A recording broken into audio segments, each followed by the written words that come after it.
Hai guys, selamat kembali. Sebelum saya beli Mazda RX-8, saya ada dua unit kereta, iaitu Honda Civic FC 2018 dan Proton Iris 2014. Dan model yang terpaksa saya let go untuk saya gantikan dengan Mazda RX-8 bukanlah Honda Civic FC tu, tapi ianya adalah Proton Iris 2014. Ini adalah satu sentimental moment bagi saya. Bukanlah disebabkan saya kurang satu kereta, tapi disebabkan ini adalah kereta Proton terakhir dalam line up kereta saya. It's obvious saya tak perlu sampai 3 biji kereta, tapi ianya tak bermaksud saya tak perlu kereta Proton. Dan sejak daripada dulu lagi sebenarnya saya memang banyak menggunakan kereta jenama Proton, bermula daripada Satria, kemudian ada Persona Elegance tahun 2011, Proton Previe tahun 2012, dan ini adalah Proton terakhir saya. Bukan disebabkan Proton tak bagus ataupun saya dah tak perlukan Proton lagi. Tidak.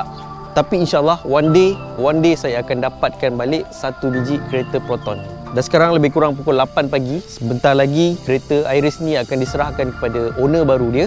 Dan ini adalah momen terakhir saya dengan Iris ni. Ini adalah kereta yang sangat-sangat baik untuk saya. Jimat minyak, praktikal, simple, ringkas, ligat. Tapi sebelum tu saya akan buat satu review untuk saya kongsikan dengan korang semua tentang Proton Iris tahun 2014 1.6 Premium CVT.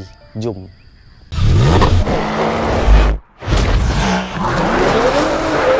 Hasil tontonan video ini akan disumbangkan kepada mereka yang memerlukan. Terima kasih atas sumbangan anda yang subscribe dan tak skip iklan. Terima kasih juga pada sahabat yang sudi bersama saya dan kita akan melawat saudara-saudara kita di sekitar Johor dan kawasan Lembah Kelang. Bismillah. Proton Iris ni dilancarkan pada tahun 2014 dan sebelum tu Proton Iris ni dirancang untuk menjadi sebuah model bernama emas. Tapi kita tak pasti perancangan dia macam mana, lagipun electric car pada waktu era tersebut belum lagi relevan untuk negara kita. Sampai ke hari ini tahun 2020 belum benar-benar relevan untuk electric car, dan ini adalah satu kereta yang bagi saya sangat-sangat jimat minyak. Saya pernah memandu Iris ni daripada selatan sekali, iaitu Pasir Gudang sampai ke Kuala Perlis, dan minyak pada waktu tu adalah lebih kurang RM1.70, dan saya kira-kira minyak yang saya gunakan daripada paling selatan Johor hingga ke paling hujung utara Semenanjung Malaysia ni adalah RM100 sahaja.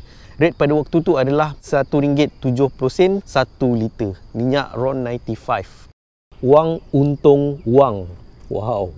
So ini adalah rupa dia daripada depan. Lampu dia agak bulat sikit berbanding dengan Iris 2019. Dia rata macam gini. Dia ada lengkuk terlebih dekat sini. Menggunakan LED, antara kereta Proton yang pertama menggunakan day running light. Sebelum tu adalah Suprema. Kereta ni ada smart entry. Kalau lock, dia akan tertutup side mirror dia. Saya suka dia punya spoiler dia, simple, tak begitu ketara tapi agak sporty. The best thing is dia punya bahagian belakang, lampu dia sampai hari ni nampak evergreen, dan kereta ni daripada view belakang memang nampak cantik dan sporty. Tak ada garisan yang terlalu ekstrim, tak ada garisan yang terlalu menonjol, tapi cukup untuk ia menjadi evergreen dan sporty.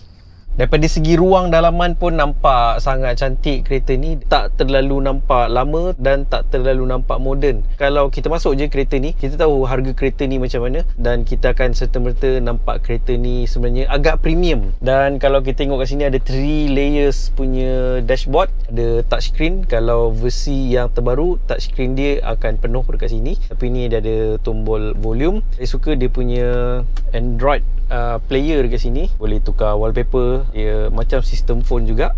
Antara yang best untuk Iris ni adalah dia punya smart info display dia. Antara bagi saya yang banyak info dalam ni: meter minyak, temperature, average fuel consumption, minyak dalam tangki, service reminder, trip A, trip B, trip C. Kemudian ada button info yang saya tekan tadi dekat sini. Ada push start button, auto light sensor, bermaksud kalau malam tak payah setting lampu, dia akan buka lampu sendiri. Kalau siang dia akan tertutup lampu sendiri. Dan kereta ni ada 6 airbag sebab kereta ni adalah versi premium. 6 airbag, 1, 2, 3, 4 sampai belakang, kiri kanan, dan ada side impact dekat sini. Ni ada airbag lah. Steering dia pun sangat cantik bagi saya. Daripada segi saiz tak terlalu nampak besar, dan kita pegang pun tak terlalu rasa kecil. Untuk center console ni nampak sederhana saja. Ada soket USB port, aircon controller, tombol dia agak besar.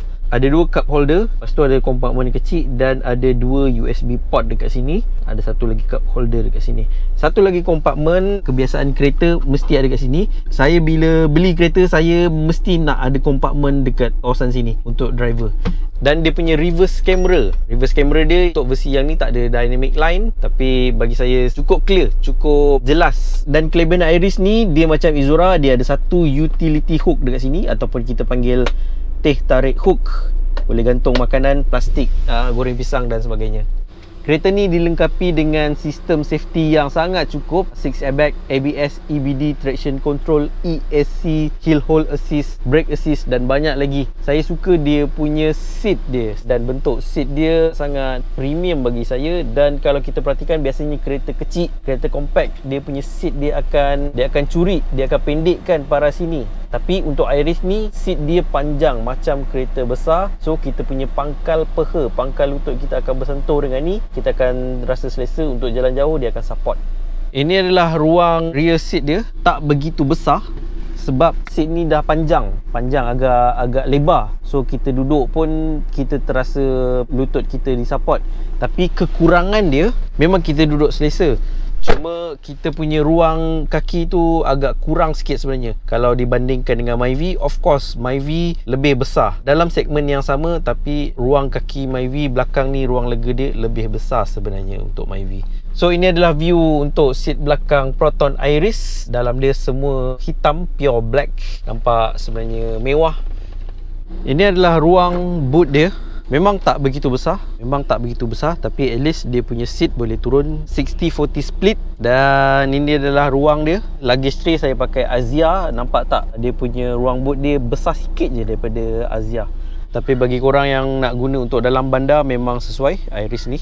Sepanjang saya pakai kereta ni, saya berpuas hati disebabkan dia punya ride and handling. Kita akan rasa ligat kalau kita memandu dekat dalam bandar, dan minyak dia pun sangat-sangat jimat. Cuma kekurangan dia daripada segi reliability, kita tak boleh nafikan. Memang ada sesetengah parts yang rosak, macam push start button, gear lever, ada bunyi-bunyi rattling sikit, dan harap Proton dapat perbaiki. Dan harap Proton dah perbaiki pun pada tahun 2020 ni. Tak dinafikan ada beberapa komplain, cuma setakat saya gunakan dalam masa beberapa tahun, belum ada lagi komplain daripada segi breakdown lah. Tiba-tiba enjin termati tengah-tengah jalan, cuma tak boleh start tu ada, disebabkan dia punya gear lever ni. So hopefully Proton dapat perbaiki untuk model-model yang akan datang.